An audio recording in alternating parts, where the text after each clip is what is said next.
বছরের পর বছর আপনার সাথে শারীরিক সম্পর্ক করলো, একটা পর্যায়ে গিয়ে সে আপনাকে অস্বীকার করে এবং বলে যে আপনার সাথে শারীরিক সম্পর্ক করে নাই। এটার কারণ হলো আপনার সাথে সর্বশেষ শারীরিক সম্পর্ক করেছে 2 মাস, 3 মাস বা 6 মাস আগে।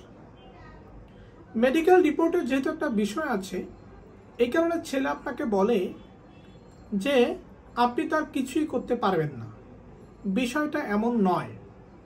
এবং আপনার মধ্যেও সন্দেহ যে আমি নিজেই তো রাজি ছিলাম, এই কারণে ছেলেটা আমার সাথে শারীরিক সম্পর্ক করতে পেরেছে।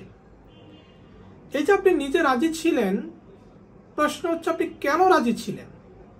আপনাকে বিয়ের কথা বলা হয়েছে, আপনাকে বিয়ের স্বপ্ন দেখানো হয়েছে, আপনি সেই স্বপ্ন নিয়ে আপনার মতামত দিয়েছেন যে হ্যাঁ আমি শারীরিক সম্পর্ক করব তোমার সাথে। অর্থাৎ আপনি বিয়ের লোভে পড়ে, যে লোভ, যে স্বপ্ন ছেলেটি আপনাকে দেখিয়েছে, সেই স্বপ্নে আপনি শারীরিক সম্পর্ক করতে রাজি হলেন। একটা পর্যায়ে যখন আপনার সাথে ডিসকানেক্ট হয়ে যায়, আপনি তখন দিশেহারা হয়ে যান। কারণ আপনার পরিবার জানে, তার পরিবার জানে যে আপনারা দিনের পর দিন এভাবে একসাথে থেকেছেন, বিয়েটা এখন আর হচ্ছে না। এখন আপনি চিন্তা করতেছেন যে ছেলেটার বিরুদ্ধে কোনো অ্যাকশন নেওয়া যাবে কিনা। ছেলেটার বিরুদ্ধে আপনি অবশ্যই অ্যাকশন নিতে পারবেন। যদিও আপনি রাজি ছিলেন শারীরিক সম্পর্ক করার জন্য, তবুও আপনি ছেলেটার বিরুদ্ধে অ্যাকশনে যাইতে পারবেন। সেটা হচ্ছে ছেলেটার বিরুদ্ধে ধর্ষণ মামলা করতে পারবেন। এই ধর্ষণ মামলায় ছেলেটার যাবজ্জীবন কারাদণ্ড হতে পারে বা ফাঁসি পর্যন্ত হতে পারে। এখানে দেখেন কিভাবে আপনি ধর্ষণ মামলাটা করবেন। কারণ হচ্ছে যে বিয়ের কথা বলে কেউ যদি শারীরিক সম্পর্ক করে, তাহলে কিন্তু সেটা ধর্ষণ হয়ে যাবে।